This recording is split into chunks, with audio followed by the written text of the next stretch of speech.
শুনলে অবাক হবেন, জাহান্নামীরা অনেক লম্বা এবং যন্ত্রণাদায়ক শাস্তি ভোগ করার পর আল্লাহর কাছে 4টি জিনিস চাইবে, কিন্তু একটিও পূরণ হবে না। প্রথম আবদার, তারা বলবে, হে আল্লাহ, আমাদের এখান থেকে বের করে দিন, আমরা আর গুনাহ করব না। আল্লাহ পরিষ্কারভাবে বলে দেবেন, চুপ, আমার সাথে কথা বলো না। তখন তারা বুঝতে তার আগে কেউ যদি এই সুন্দর ছবির জন্য একটা লাইক আর একটা সাবস্ক্রাইব করে দেয়, হে আল্লাহ, তুমি তাকে হজ করার তৌফিক দান করে দিও।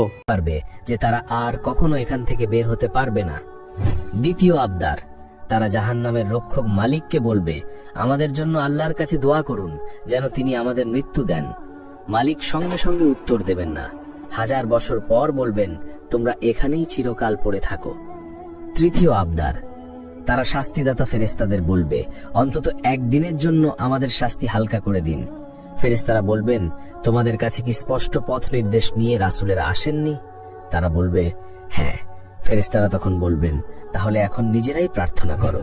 চতুর্থ আবদার, তারা জান্নাতীদের ডেকে বলবে, ভাই একটু পানি দাও অথবা জান্নাতের কিছু খাবার দাও।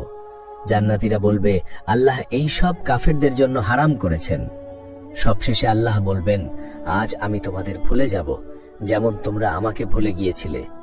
এই সব শুনে এখন থেকেই সঠিক পথ ধরো, কারণ মৃত্যুর পর আর কোনো প্রত্যাবর্তন বা দ্বিতীয় সুযোগ নেই। আল্লাহুম্মা কিনা আযাবাহ জাহান্নাম, হে আল্লাহ, আমাদেরকে জাহান্নামের শাস্তি থেকে রক্ষা করুন।